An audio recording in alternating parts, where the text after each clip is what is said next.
Bueno, lo que queremos decir en este foro, señora ministra, en especial, en este debate, citando a Antanas Mockus, es que un niño sin escuela entra mutilado al siglo XX.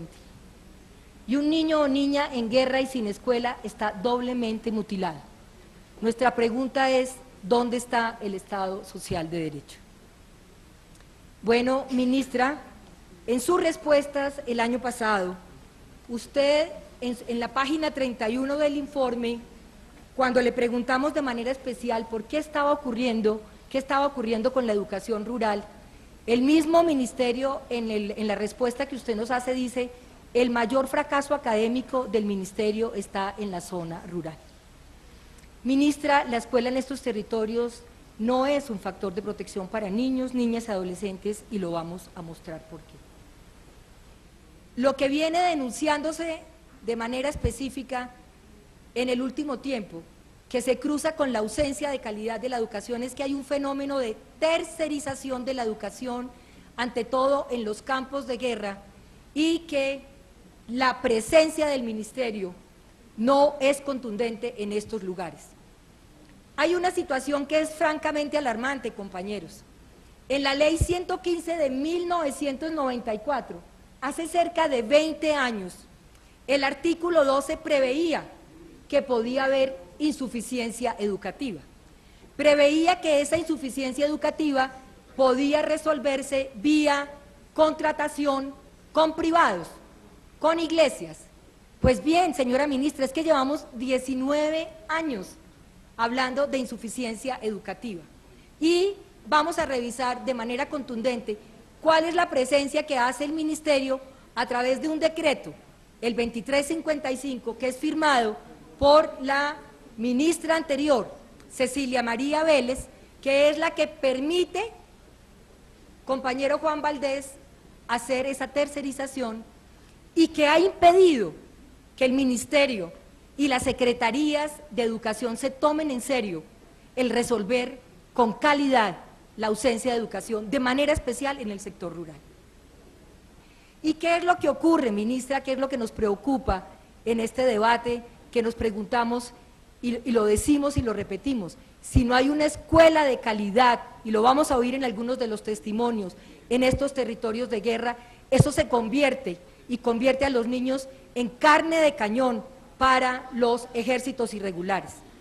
Bueno, ministra, lo que nosotros decimos es que esta negligencia del MEN, que no solo está en este ministerio, hay que reconocerlo, lleva 20 años en Colombia, que no ha resuelto el tema de la insuficiencia, está promoviendo quizá negocios en territorios de guerra. Bueno, ya decimos, hay un decreto, como ocurre también en el ICF cuando hicimos el debate sobre alimentos. Son decretos que abren la puerta a la privatización de lo público, a que el Estado no haga esfuerzos por mejorar las condiciones de sus servicios y garantizar los derechos y la dignidad de los niños y las niñas. En este caso, esa piecita, ese documento es el decreto 2355. Pues, ¿qué dice ese decreto? Que cuando se declare insuficiencia educativa, se puede entrar a contratar en esos territorios, vía las secretarías de educación de esos ministerios, de esos departamentos. ¿Y qué se exige? Idoneidad de los contratantes. Se exige que haya continuidad en los PEI, esa pieza que se supone es la garante de constitución de comunidad educativa, de integración de la escuela, de la familia, del territorio, esa pieza que sabemos también desafortunadamente, compañero Juan o compañera Albaluz o compañero Elías, que vamos a ver la situación de Bolívar, que yo sé que a usted le interesa particularmente, que muchas veces esos PEI se venden. Debe cumplir el año lectivo completo, no debe haber cobro a niños y niñas y debe elaborarse un banco de oferentes para, una vez declarada la insuficiencia educativa, que lo hace el Ministerio de Educación, se pueda entrar a contratar con ONGs, fundaciones que se supone que son idóneas, o diócesis católicas o confesiones religiosas. ¿Qué? Bueno, ¿qué es insuficiencia educativa? Simplemente para recordar, se puede declarar insuficiencia educativa cuando hay falta de docentes, falta de infraestructura o falta de planes específicos curriculares para la población. Y una vez se declara la insuficiencia, se establecen estos criterios de cómo contratar, se hace el banco de oferentes, que yo también se los voy a, no alcanzo a mirarlos, pero si ustedes entran por algunos de los departamentos que indagamos 13 de manera general, solamente están los nombres de esas entidades con las que se están contratando. No se dice nada más, no se conoce su especificidad, su tarea, su historia. ¿Con quién se está contratando esa tercerización en esos territorios de guerra? Es la enorme pregunta de este debate. Perdóname, Diego. Una vez se declara eso, se establecen esos requisitos, el ministerio, vía las secretarías, puede hacer contratación por concesión, por contratación del servicio educativo o por administración del servicio a iglesias. No hay que olvidar, las iglesias y en especial la educación católica han cumplido un papel fundamental en la educación en Colombia. Pero es que hoy estamos en un estado laico, señora ministra, ¿sí? La enorme preocupación que hemos escuchado de algunos de estos testimonios que nos han llegado a estos territorios es si verdaderamente se está cumpliendo y si está impartiendo un currículo laico en esos espacios, o si eso se ha vuelto fundamentalmente un espacio de evangelización. Bueno, volvemos y decimos, luego de 20 años hay negligencia educativa. Tomamos y entramos a la web de contratación del Ministerio de Educación, donde están todos estos oferentes por departamentos, y nos llama la atención, ya en el derecho de petición que le vamos a pasar le estamos preguntando, solo encontramos información pertinente en 13 departamentos y no hay información de otros departamentos, pero la indagación que hicimos muestra que 1 de cada 3 municipios de esos que indagamos tienen insuficiencia educativa. Eso después de 20 años de la ley 115. Y eso lo hizo ¿cómo? El ministerio vía certificación de la insuficiencia. Ahí están algunos de los municipios que indagamos: Antioquia, Bolívar, Casanare, Cauca, Caquetá. No aparecen, nos llaman la atención, ministra, y también se lo vamos a preguntar, ¿por qué no aparece información sobre Putumayo, sobre Nariño y sobre Chocó? Departamentos que por los resultados de saber, departamentos que por muchas denuncias de medios de comunicación tienen enormes carencias en el sistema educativo en Colombia.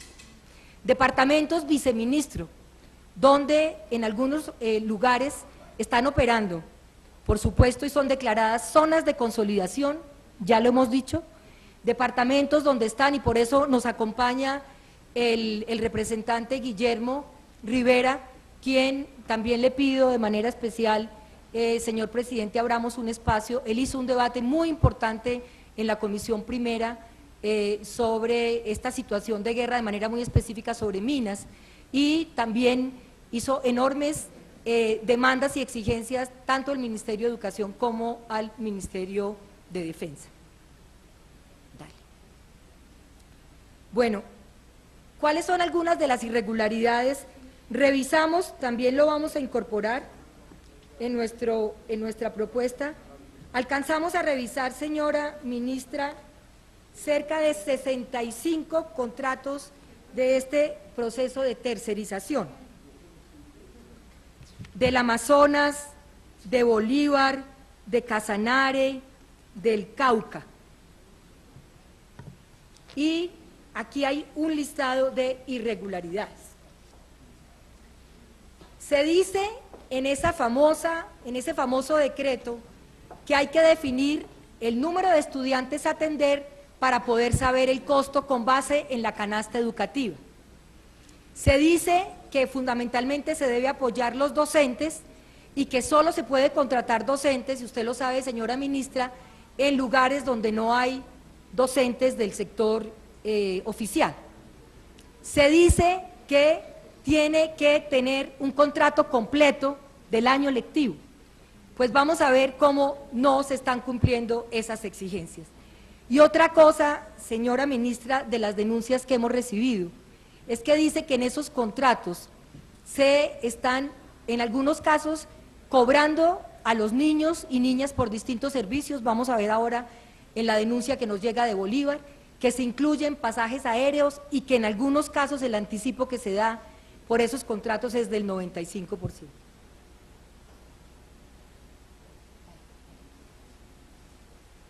Bueno, lo que me parece más interesante, lo decíamos y lo advertíamos en el debate pasado, en algunos casos solamente hay audio, porque son lugares que son de enorme complejidad y testimonios como estos pueden implicar para quienes los hacen, los maestros, las maestras, enormes riesgos. Bueno, miremos si esta es una apuesta por la inclusión, señora ministra. 1 de cada 3 niños de 4 años no tiene acceso a la educación preescolar. Esa es la investigación de Toro, uno de los vicerrectores, el vicerrector académico de la Universidad de los Andes. El 30% de los adolescentes de 16 años no cursan educación media. Aquí nos dice esta maestra del Putumayo, ¿dónde está la salvación? Un poco la expresión que ella utiliza. Bueno, está en la educación, señora ministra. Por eso es tan grande la responsabilidad del ministerio frente a esta tarea. Entre la educación básica y media, la deserción es del 30%. En los 14 años, es el momento crítico, es un adolescente cuando prácticamente está decidiendo hacia dónde se mueve, ¿sí? Hacia dónde mueve su vida, hacia la educación, hacia la integración, hacia una ruta pacífica o hacia las oportunidades que muchas veces se les brindan, oportunidades que no son oportunidades de vida, que es tomar un fusil de un ejército irregular, que es irse a la minería, que es ser raspachín.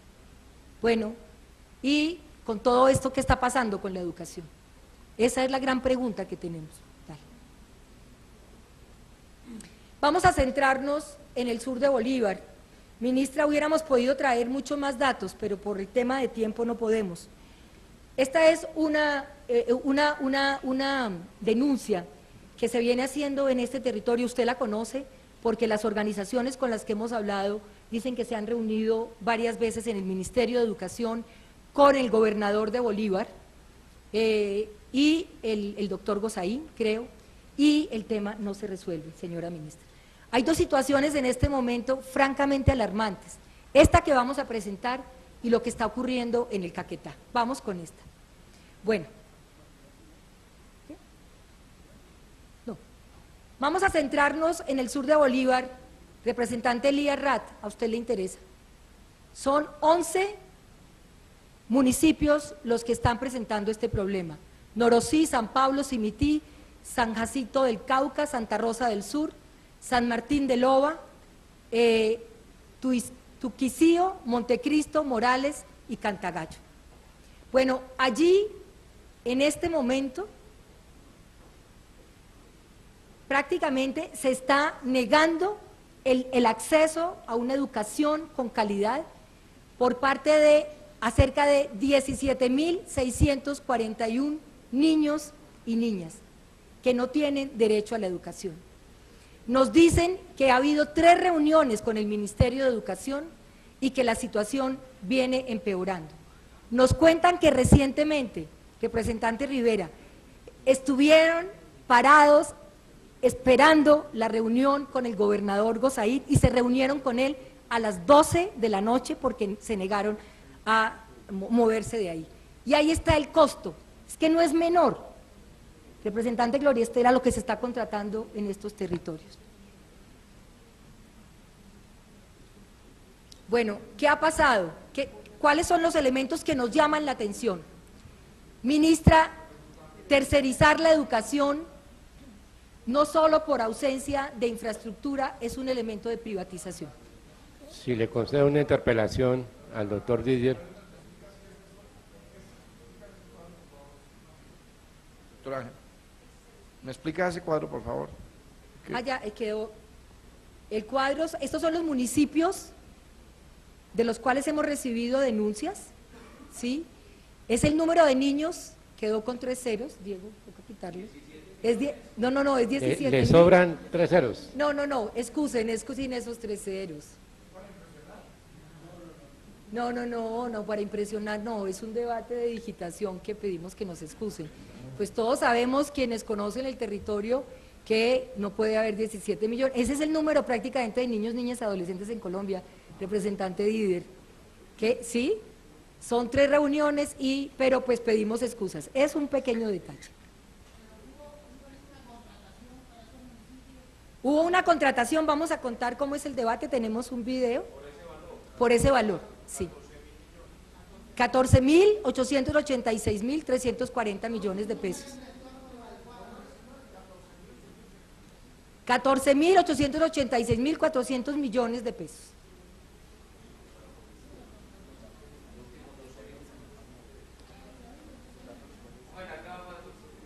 Listo, perfecto, dale.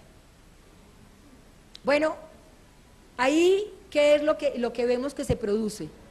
Lo que hemos venido diciendo, un tema de tercerización de la educación, contratos directos con la diócesis y confesiones religiosas de la educación, que, hay que decirlo, el decreto lo permite, pero las condiciones en las cuales se está contratando no garantiza los derechos de la calidad. Iglesias, entre otras, son las denuncias que se hacen, que no tienen buena reputación y que quizá, también se dice, hay vínculos de políticos en esa región que se pueden estar beneficiando en Bolívar. Y también es una observación, señora ministra, ya a usted le tocará hacer la indagación y por supuesto a los organismos, a la Fiscalía y a la Contraloría, si esa es una zona de influencia de la Gata. Para eso no se necesita no vivir en Colombia, ¿cierto? Sabemos, son zonas de influencia. La pregunta es, ahí, vía algunos de esos contratos, ¿se está beneficiando los grupos empresariales de la Gata? Es una pregunta, es una pregunta. ¿Qué ha significado esto? Las quejas, vamos a verlas ahora. Estudiantes sin profesores dicen que vía el pago de derechos de grado, que son, según el decreto, el único gasto en el que se puede incurrir por parte de los niños, se están vendiendo diplomas de jóvenes que asisten 2 o 3 meses a la escuela y que esto se está convirtiendo en un negocio rentable para quienes están haciendo esta contratación vía tercerización de la educación. Bueno, ¿qué ha significado esto? Aumento en la deserción, aumento en el desplazamiento de familias, ya lo vamos a ver en el testimonio, y vuelvo y repito, no olvidemos que estos son territorios de guerra. Pienso que pongamos el video. Espero que se escuche. Hay un problema, pido excusas porque hay un problema de sonido acá en la sala, pero de todas maneras lo solucionamos un poco con este...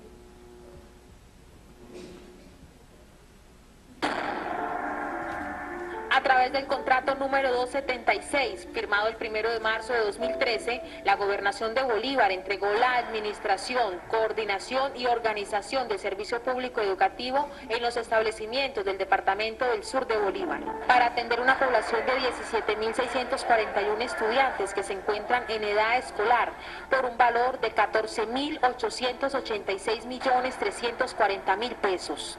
Situación que ha generado el rechazo e inconformismo de las comunidades, quienes aseguran que se les está violando el derecho fundamental a la educación de los niños, niñas y jóvenes del sur del departamento de Bolívar, exponiéndolos al reclutamiento forzado, trabajo forzado y en casos extremos a delitos de abuso sexual. El sur de Bolívar pienso que es un rinconcito de Colombia que vive en el olvido, ¿no?, de todos aquellos que administran y que llevan la educación a los diferentes rincones de Colombia. Ahorita nosotros estamos atravesando por una situación muy difícil. Es que la educación ya no es un derecho, sino un privilegio. Cada día se vuelve un negocio más, la educación la están privatizando. El año pasado nuestros niños de la región solamente participaron de 2 a 3 meses de colegio y el resto de tiempo fue perdido. Este año comenzamos apenas hace 4 semanas, hace un mes comenzamos las jornadas, las actividades escolares. En este momento pues tenemos mucha preocupación porque no tenemos profesores de planta, no tenemos profesores de base, sino meramente contratados por operadoras, que siempre empiezan muy tarde, ¿no?, en actividades escolares. ¿Y cuál es nuestro temor? Primero, que nuestros niños, viéndose desocupados, pueden irse a cualquier grupo armado, o también se van a las minas, a las minerías ilegales.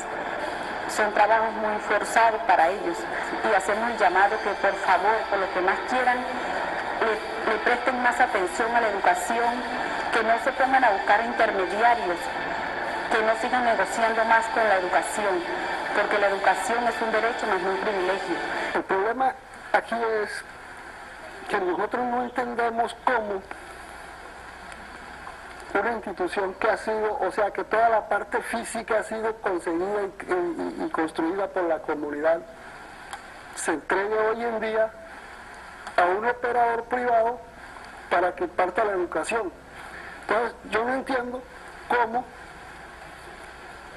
nos viene a meter un operador privado que ahora nos quiera cobrar hasta el aseo de los salones, porque habíamos cobrado a los padres de familia de que dábamos 1.000 pesos por mes, pero en vista de que contratan eso, pues yo creo que la entidad contratante tiene que hacer eso. Pero no, ya el señor ese que tienen como director aquí, ya vino a cobrar a los pelados los 1.000 pesos. Si un pelado termina quinto de año de primaria y no tiene más dónde irse, ¿qué va a hacer? Lo más seguro es que se va para un grupo armado. Lo más seguro es que se va para un grupo armado, porque ya eso nos venía pasando en el pasado. Y esa fue la necesidad de crear este colegio. El Estado, por un lado, dice educación gratuita, pero a nosotros nos ha tocado pagarla siempre. Y pues como premio el gobierno ahora nos está aplicando el famoso decreto 2355, que consiste en mandar profesores contratados. Y esos profesores, por el mismo procedimiento de contratación que existen en el gobierno, o sea, en las instituciones del Estado, siempre los profesores llegan en abril, fines de marzo, principio de abril. Nosotros tenemos un rector en propiedad, y ahora la ONG que maneja los recursos, la que tiene el contrato, manda un rector. En este momento tenemos 2 rectores, no sabemos cuál de los 2 es, si el de la ONG que los contrató o el que está nombrado en propiedad. Nosotros exigimos y le pedimos al gobierno nacional, al Ministerio de Educación, a la Secretaría de Educación Departamental, que nos nombren los profesores en propiedad.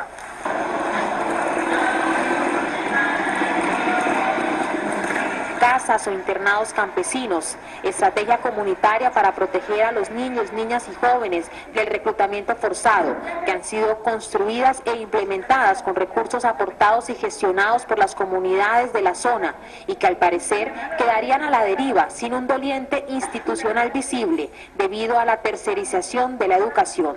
El Ministerio de Educación Nacional se encuentra al tanto de la problemática, ya que personal del ministerio se ha reunido en repetidas ocasiones con líderes y representantes de las comunidades y de las administraciones municipales en las oficinas del ministerio en la ciudad de Bogotá. Sin embargo, a la fecha el ministerio no ha tomado medidas de fondo para rectificar la situación. El único cambio que se ha hecho notorio al día de hoy es la modificación de los contratos de los docentes en cuanto al objeto y al monto, teniendo en cuenta que han sido contratados laboralmente, como se evidencia en esta minuta de contrato individual de trabajo a término fijo inferior a 1 año. Sin embargo, lo que llama la atención es que el contrato suscrito entre el docente y el empleador, Corliva, no hace referencia al contrato número 276 de 2013, suscrito entre la Gobernación de Bolívar y la Diócesis de Magangué. Bueno, ministra, aquí tenemos copia de los contratos. El 276, que es este al que hacen referencia, ¿sí? Es y el contrato 272, que también está en lo que le vamos a mandar a usted, fue un contrato que se hizo para atender esos municipios que aparecen allí y que fue firmado solamente en julio del año pasado. Eso significa, representante Elías, que esos niños se quedaron sin escuela prácticamente 4 meses. Bueno, aquí está, voy a ver si alcanzo. José, ¿me ayudas? A leer algunos de los nombres de cuáles son los referentes. Ministra, porque a mí sí me gustaría oírla a usted, ¿qué sabe de alguna de esas organizaciones? Porque, como digo, el tema de oferentes solo aparece aquí y no hay una palabra, representante Albaluz, sobre quiénes son esas organizaciones. ¿Son idóneas? ¿Tienen una historia en el sector educativo? ¿Cómo están contratando a los docentes? Ya se ve ahí, nos incluyen un contrato de un docente. ¿Hasta cuándo están? ¿Cuál es la continuidad del PEI? Que es una de las condiciones que se establece en este decreto.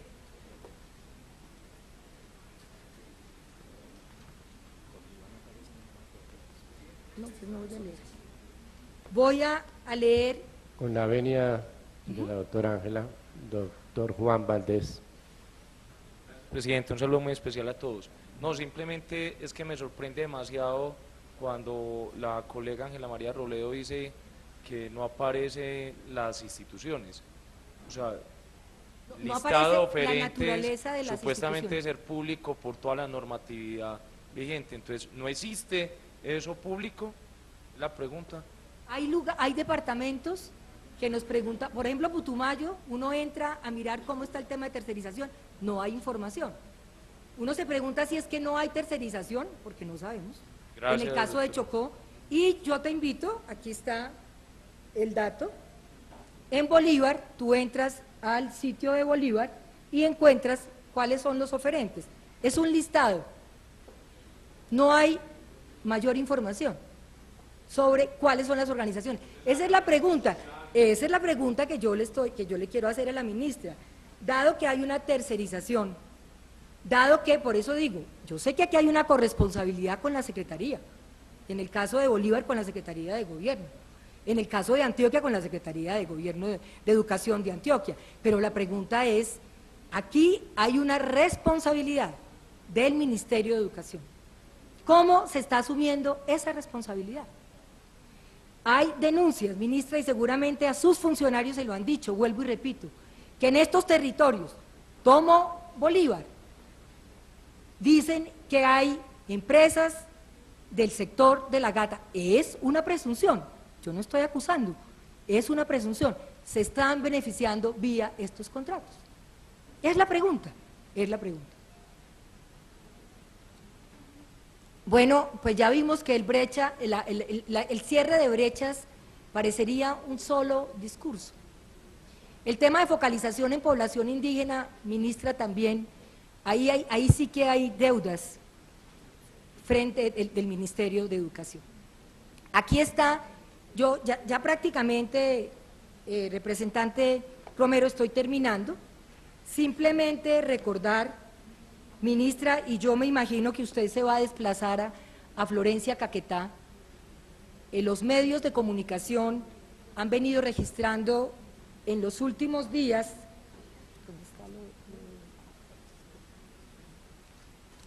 tomo el artículo que salió el jueves 2 de mayo del 2013 sobre Florencia, Caquetá, ministra, pero también un dato que nos llega de prensa rural, de lo que está ocurriendo en ese territorio. Bueno, allí la situación, y por eso hoy nos estamos preguntando si lo que se está produciendo en el tema de tercerización de la educación no será una especie de carrusel similar al que se está dando o al que se dio, desafortunadamente continúa en el ICBF con los alimentos. Es decir, un Estado que se recoge o que ni siquiera crece, aquí hay una nómina congelada de docentes, ¿sí? Una negligencia para impedir que se genere educación pública de calidad en estos territorios, una entrega a operadores privados con muchísimas gabelas, creería yo, con mínimas exigencias, donde quienes están asumiendo toda esa, digamos, negligencia son los niños, niñas, adolescentes, en especial de estos territorios de guerra. Pues bien, en Caquetá, esta es una denuncia que viene de prensa rural, y dice: en estos momentos hay un levantamiento de campesinos, indígenas y maestros que exigen la atención de un pliego de peticiones en la que se incluyen demandas para que se garanticen los derechos educativos de los niños indígenas, se respeten las conquistas de los educadores y se hagan las inversiones en infraestructura escolar por parte de los gobiernos municipales. Hay señalamientos de una ONG, no la dice Prensa Rural, eso ya tocará al ministerio que lo indague, que hay una ONG seleccionada que está contratando, que ha sido contratada a dedo y que desconoce los derechos salariales y prestacionales de los docentes. Quien escribe el artículo es Horacio Duque, de Prensa Rural.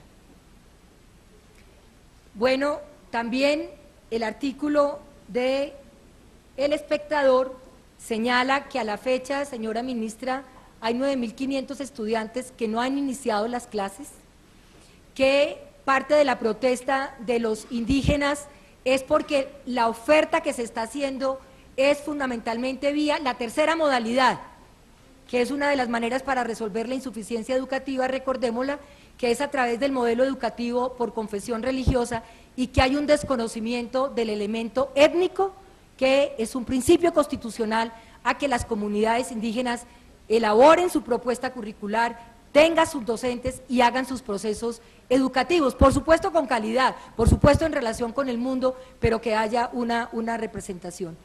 Y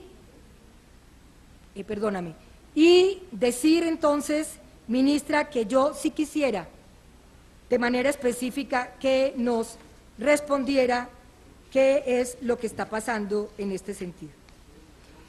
Para el Ministerio de Defensa, viceministro, nosotros, repetía en la introducción, nosotros presentamos unas denuncias en el debate pasado en octubre.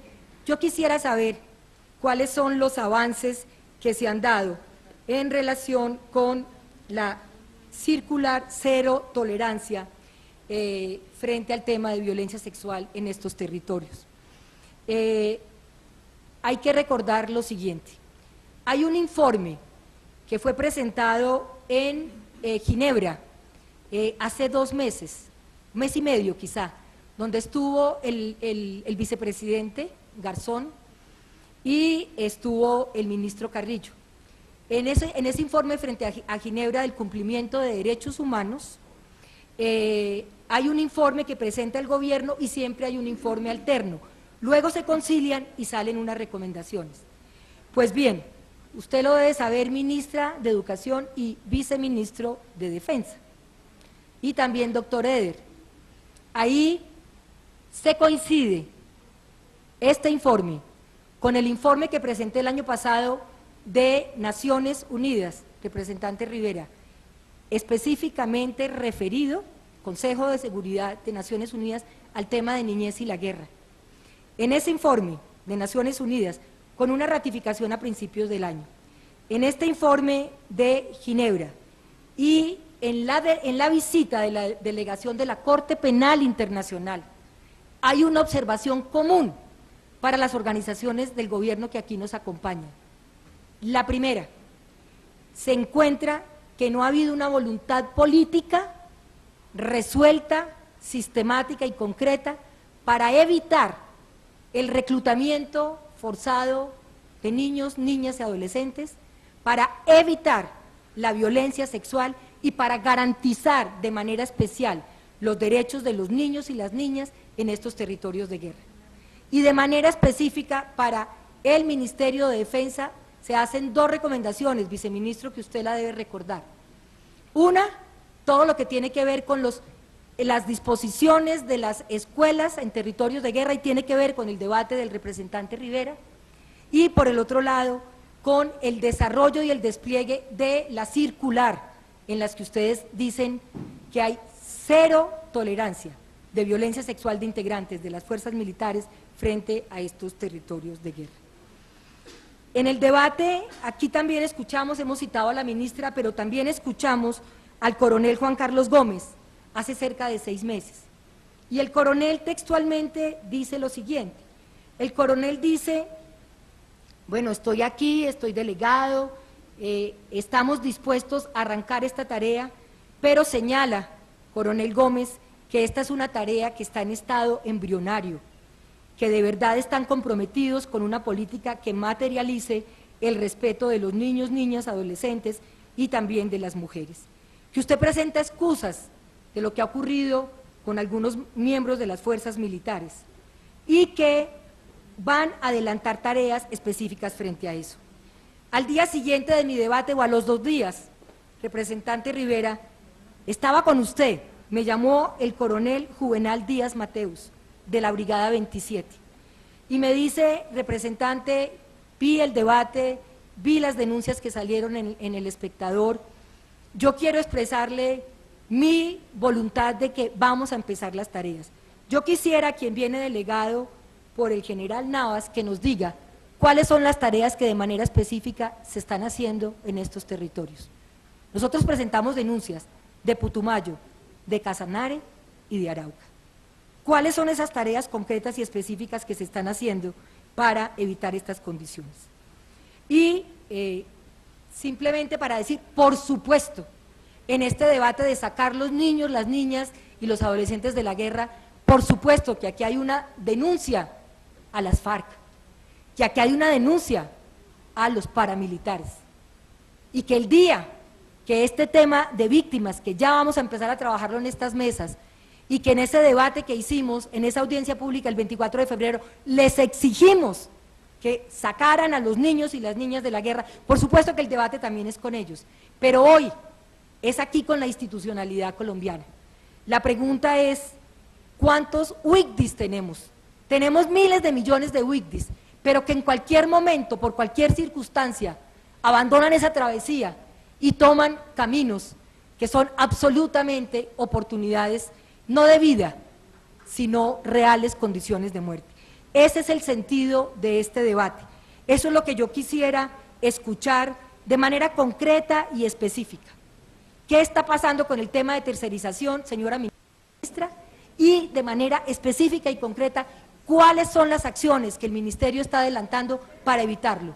Por ejemplo, representante Didier, en Montes de María, en datos que tenemos, en los últimos 4 años ha sido una entidad distinta la que lleva educación a Montes de María, a esos niños que están en esa escuela.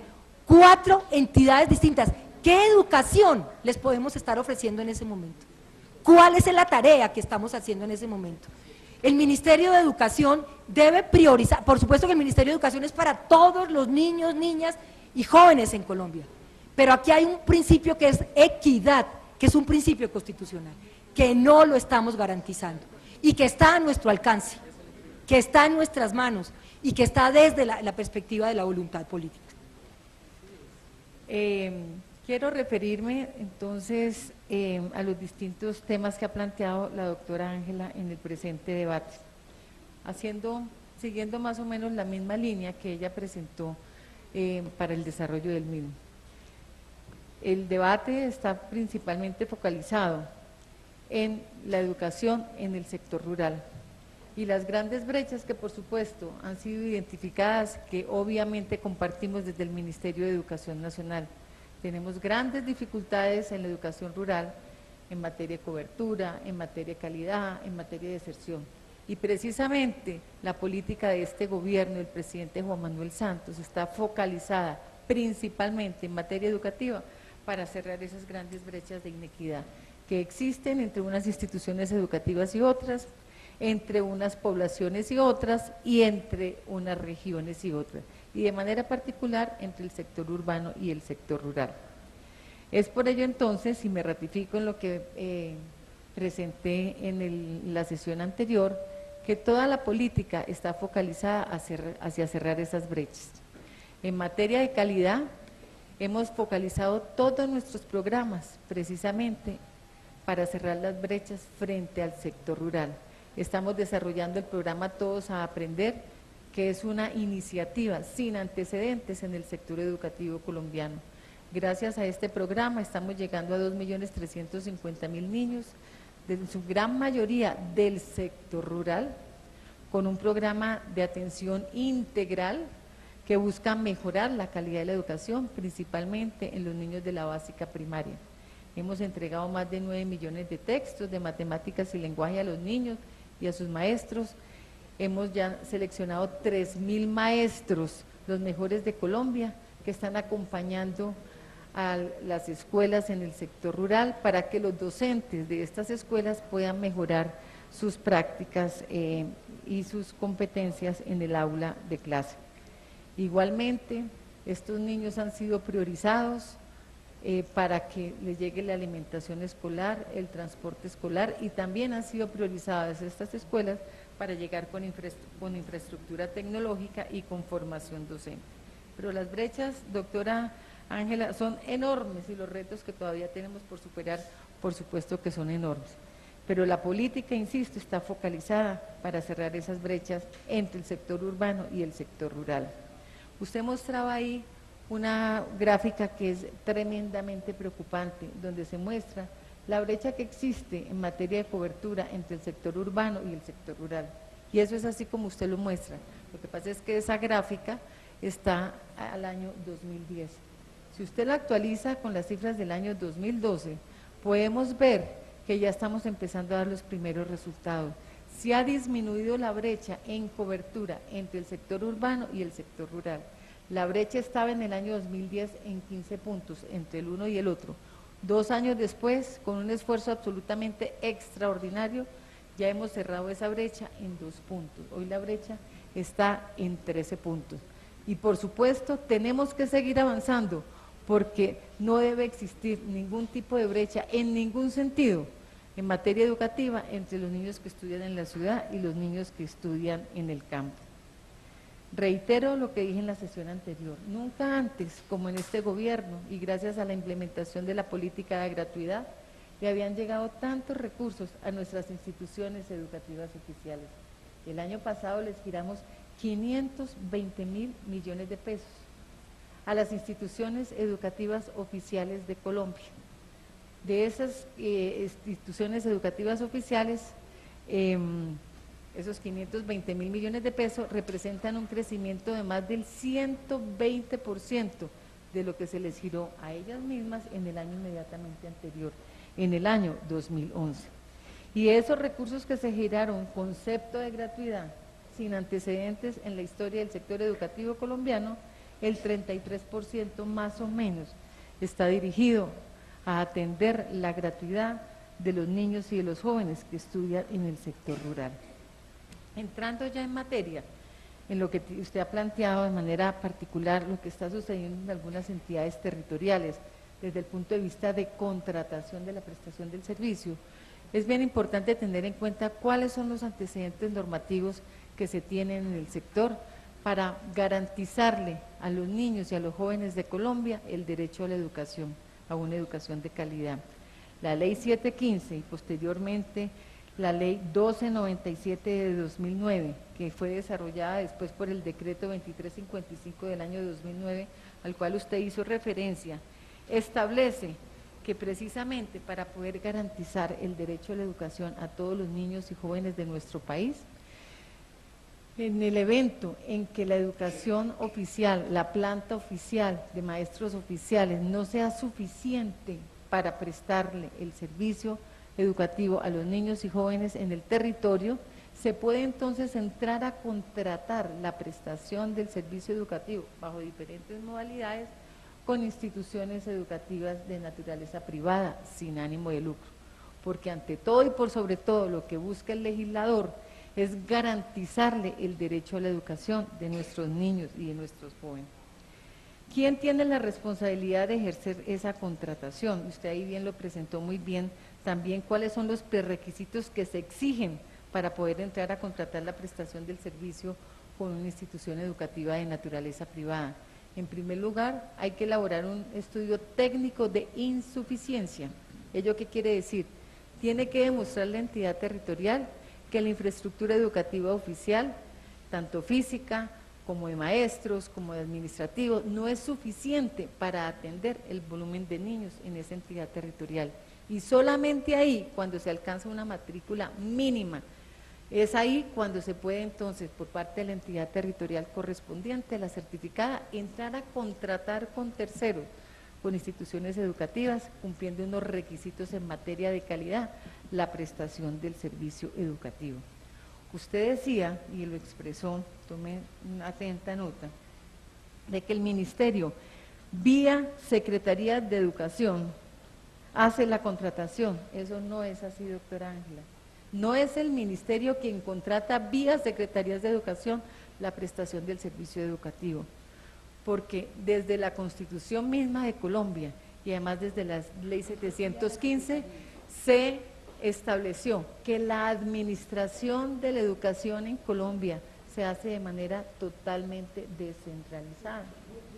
¿Quién? Vía las Secretarías de Educación, pero es que no es el Ministerio vía la Secretaría, no, es la Secretaría de Educación de manera totalmente autónoma, independiente, en desarrollo de sus competencias, quien hace la contratación de la prestación del servicio, siguiendo, por supuesto, unos lineamientos normativos que ha definido el Ministerio de Educación Nacional. El Ministerio de Educación Nacional define la política pública en materia de educación en nuestro país. El Ministerio de Educación Nacional vela por el cumplimiento de esa política.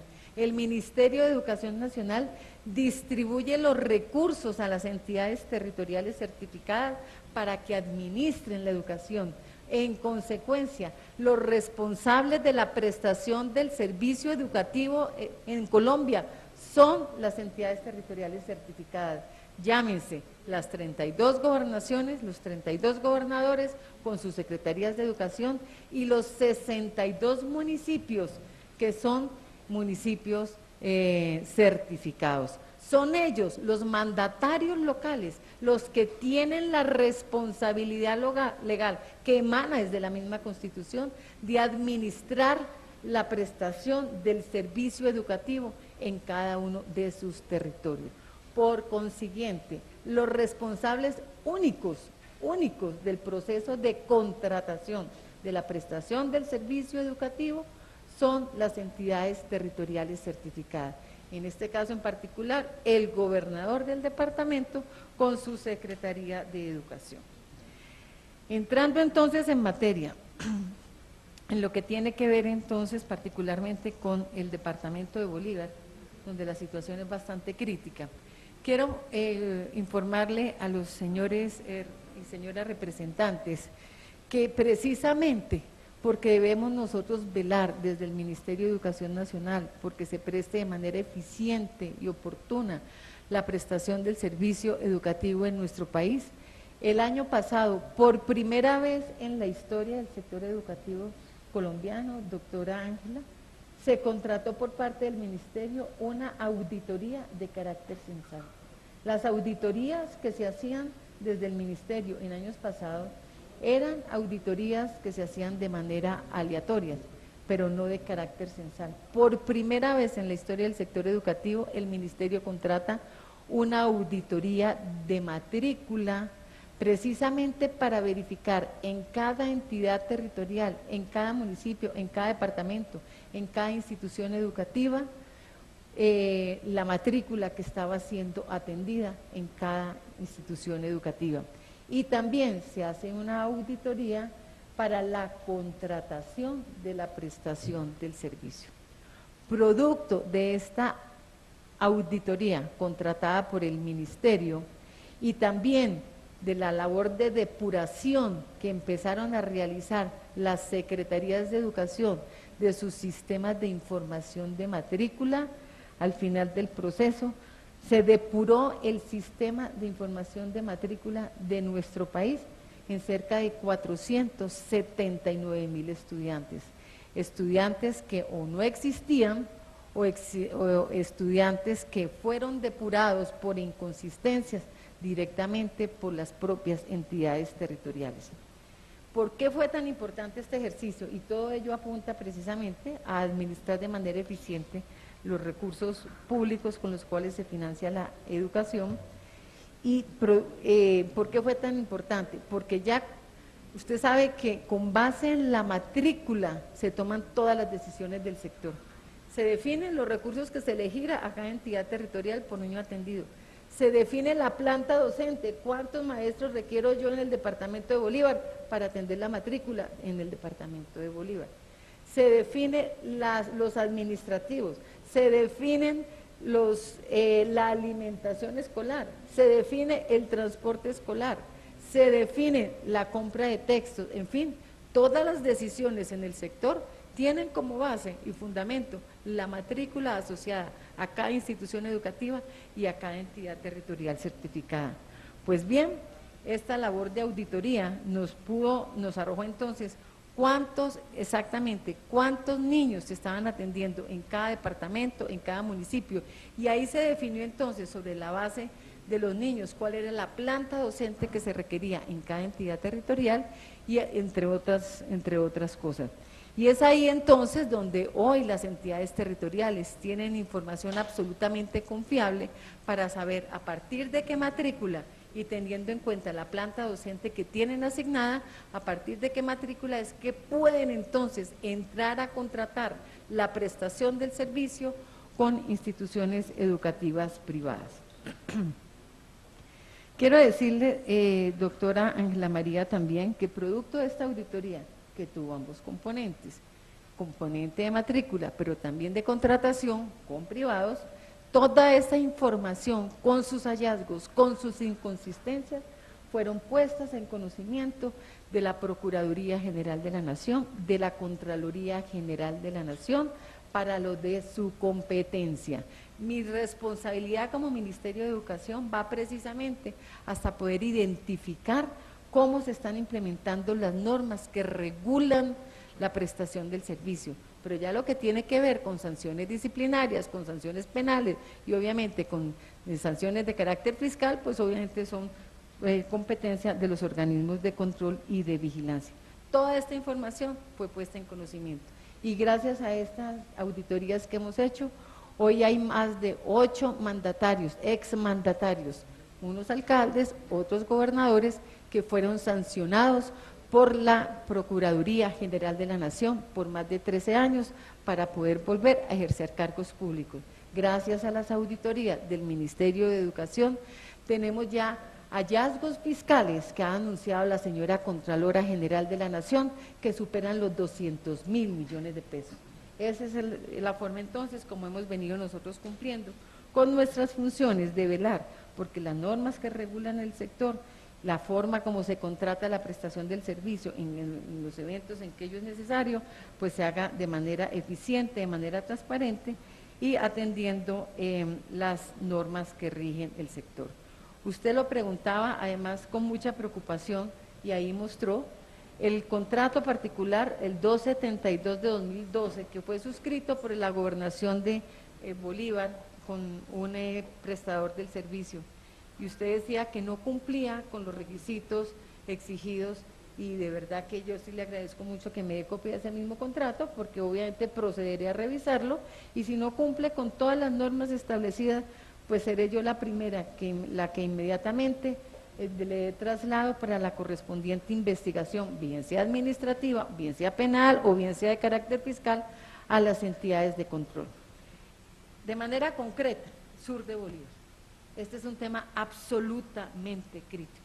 La contratación en el sur de Bolívar ha sido un tema de enorme preocupación para el Ministerio de Educación Nacional. Hemos atendido, como usted bien lo reconoció, en varias oportunidades a las diferentes comunidades del sur de Bolívar, a los padres de familia, a maestros, a rectores del sur de Bolívar, que con mucha preocupación denunciaban ante el Ministerio que no se había contratado la prestación del servicio, que no había maestros en el sur de Bolívar, que no se había podido iniciar las clases. Y esta es una situación que se empezó a evidenciar desde el año inmediatamente anterior. Yo solamente quisiera decir lo siguiente, a diferencia de lo que decía el representante Juan Valdés, aquí viceministro, delegados de las fuerzas militares, subdirectora, directora encargada del ICBF y ministra de Educación, aquí estamos hablando del cumplimiento del artículo 44 de la Constitución, que si ustedes lo recuerdan habla que los derechos de la niñez en Colombia son prevalentes y que hay que hacer todos los esfuerzos por supuesto en un principio constitucional que es la corresponsabilidad, pero con una obligación fundamental que es de parte del Estado y en este caso ustedes la representan para garantizar esos derechos de niños, niñas, adolescentes. Y por eso no estoy de acuerdo con lo que dice Juan Valdés, no está, pero si estuviera, Juan, no estoy de acuerdo con lo que tú dices en términos de que aquí estamos identificados en los objetivos, pero diferimos en los medios. Yo creo que aquí, en mi caso, no lo digo por ti, en mi caso yo no estoy ni identificada ni con los objetivos ni con los medios que utiliza este gobierno para garantizar los derechos de niños, niñas y adolescentes. Son interpretaciones distintas, son perspectivas distintas, compartimos muchas tareas comunes contigo, el tema de la educación, el tema de la gestión desde las organizaciones, de las ONGs y el tema de niñez y adolescentes, por supuesto, pero yo sí creo que aquí hay una franca negligencia. Decir que no la hay, cuando hay una ley 115, señora ministra, del 94, que habla de insuficiencia educativa y que después de 20 años tengamos que decir que la manera como la estamos resolviendo es vía tercerización de la educación sin calidad, para mí sí es un hecho de incumplimiento, una actuación de incumplimiento frente a la garantía de los derechos de niños, niñas y adolescentes en Colombia. Decir, ministra, y permítame de alguna manera lo señalo, usted se lava las manos cuando dice no, la responsabilidad de lo que pasa con la tercerización no es mía, esto es descentralización, pero resulta que un elemento, quien declara la insuficiencia educativa es el Ministerio de Educación. Para que se contrate allá en los territorios lo hace el Ministerio de Educación. Hay una disposición en uno de los decretos que exige que el Ministerio de Educación haga seguimiento sobre eso. Entonces uno no se puede venir aquí a lavar las manos, a decir no, son ellos, son los gobernadores, son los alcaldes, yo estoy haciendo mi tarea. No es suficiente una auditoría, señora ministra. A usted la están esperando en el sur de Bolívar, para que la oigan allá, no solo en las reuniones de prosperidad, no, a usted la están esperando allá, hasta la están esperando en el Caquetá, allá la están esperando, no que vaya Lucho Garzón, como se dijo ayer, que vaya usted a sentarse con los padres, papás y mamás de indígenas, de grupos afro y de campesinos que tuvieron que levantar la mano para que sus hijos, cerca de 8.000, reciban educación. A usted la están esperando en la escuela de Wigdy, para que diga, como lo señala Salcedo, en este salón, en esta escuela, en los 18 salones de clase abundan las sillas inservibles, están desfondadas o cojas, o sin brazos. La sección de informática, la tan cacareada locomotora de las TICs, bueno, que vaya el ministro de las TICs allá. La sección de informática produce indignación, dice Salcedo, los computadores son prehistóricos, no tienen puerto de memoria, sino ranuras para disquete que ya desaparecieron del mercado. Apenas 5 funcionan a medias. A usted también la están esperando, doctora Adriana, para que les conteste a estos niños por qué el Instituto Colombiano de Bienestar Familiar no cumple con el PAE en condiciones garantes. El Instituto Colombiano de Bienestar Familiar es el que nos ayuda en este campo, pero no nos mandó un oficio informándonos que volverá, nos mandó un oficio informándonos que volverá a dar merienda apenas en marzo. Hemos tenido que reducir la duración de las clases y finalizar las jornadas más temprano. Usted no se imagina la cantidad de muchachos que vienen aquí sin desayunar. Bueno, estos son los escenarios. Y, viceministro, yo no oí, yo leí el informe. En ninguno de estos 3 entes están dando un aplauso a las fuerzas militares. A ustedes les están haciendo exigencias. La Corte Penal Internacional delegada que estuvo en la Comisión de Paz de la Cámara de Representantes, y estuvo Juan Valdés y estuvo Alba Pinilla, dijeron, nos preocupa enormemente 2 elementos, hablaron de 5, pero 2 elementos. El tema de violencia sexual y reclutamiento de niños y niñas y la poca acción de las fuerzas militares en ese sentido. Y nos preocupa de manera contundente el fuero militar. Aquí ustedes no hablaron sino de la guerrilla, y por supuesto que aquí estamos condenando el reclutamiento. Por supuesto estamos diciendo que los niños y las niñas la saquen de la guerra. Representante Liliana, el 24 de febrero hice una audiencia aquí, está el material de trabajo de niños de muchas organizaciones que trabajaron en Bogotá, que venían desplazados de muchos lugares de Colombia y le envían a la mesa de La Habana, que ya Sergio Jaramillo se compromete a que llegue allá una exigencia de que lo saquen de la guerra. Pero es que esa exigencia no solo tiene que ver con eso, tiene que ver con que haya un Estado social de derecho que impida que los niños y niñas vayan a la guerra. Y no es suficiente, señor viceministro, con talleres. Los talleres sirven, los talleres dan elementos, pero si no tenemos en las fuerzas militares un ministro de defensa que se haya parado frente al país a pedir perdón por lo que se hizo en Tame, Arauca, nunca lo hizo. ¿Por qué? Porque se desmoraliza la tropa.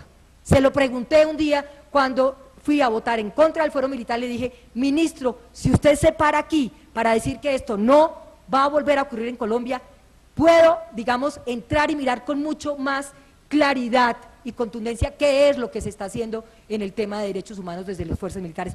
Por supuesto que yo soy una mujer que respeto el Estado de Derecho, por supuesto que respaldo muchas de las acciones que las fuerzas militares han adelantado, por supuesto que sabemos, señor viceministro, delegados del ministro y compañeros de las fuerzas militares, ustedes han ido haciendo un avance en los derechos humanos, pero vuelvo y tomo las palabras del coronel Gómez. Él habló de esfuerzos embrionarios. Aquí no se trata de esfuerzos embrionarios, aquí se trata de acciones contundentes para evitar que nuestros niños, niñas y adolescentes vayan a la guerra. Y esto no es una cuestión de tensión, señor ministro. Usted no me respondió acciones concretas, le pregunté Caquetá, Casanare y Arauca y Putumayo, ¿qué están haciendo allá? Me dijo de manera genérica, y está bien. Yo sé que hay tareas muy importantes. Esa circular de cero tolerancia fue muy importante, pero cuando hicimos el primer debate al anterior ministro de Defensa, la respuesta que nos dio es que eso era violencia intrafamiliar. ¿Cómo que violencia intrafamiliar?, le dijimos al ministro en ese momento. Ese es el origen del proyecto que Iván Cepeda y yo estamos moviendo en este momento sobre el tema de violencia sexual, y hay que reconocerlo. El Ministerio de Defensa, y usted lo dijo, nos está acompañando en ese esfuerzo, pero se necesitan acciones contundentes y claras.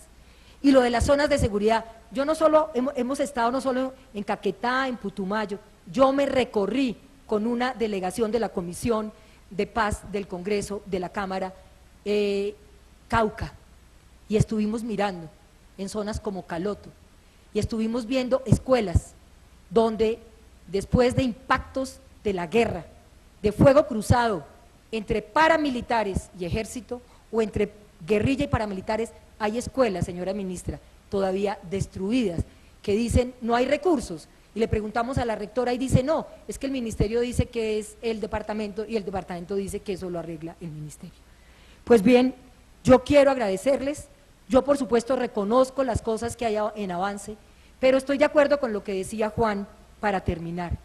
Aquí el asunto también es de corrupción, señora ministra, y a usted le compete. Usted no se puede lavar las manos. Una auditoría no es suficiente. Salir a decir, porque lo vi, ¿qué está pasando con 480.000 niños que no aparecen, que dónde están? Claro que aquí hay un asunto de sistemas de información, pero no es suficiente, señora ministra. Yo por eso hoy aquí le exijo que en mi derecho de petición se los voy a entregar, tanto al viceministro como a usted, me responda de manera exhaustiva por esas organizaciones con las que se está contratando en estos territorios de guerra, cuál es su calidad, cuál es su idoneidad y por qué no están cumpliendo los requisitos legales que aparecen en esa disposición. Y yo no quiero, compañero Juan, satanizar la contratación, la tercerización, pero yo sí soy de la escuela y en eso me identifico con Albaluz, yo sí soy de la escuela, de que aquí en un país como este hay que preservar lo público, porque no haberlo hecho abrió un boquete para que esto se volviera una fuente de corrupción, como usted lo señaló. Usted recorrió Colombia y usted sabe que esto está ahí. Y entonces, señora ministra, aquí hay que metérsele al tema, yo sé que usted lo ha hecho, yo sé que usted es una mujer honesta, eso se lo reconozco. Yo no estoy hablando de usted, pero sí de un ente que está bajo su responsabilidad y que tiene que tener como una preocupación fundamental. No que dentro de 4, de 5, de 6 años estemos diciendo, en cerca de 20 departamentos tenemos insuficiencia educativa. Ya es suficiente porque no le estamos respondiendo a los niños, niñas y adolescentes. Muchas gracias, señor presidente.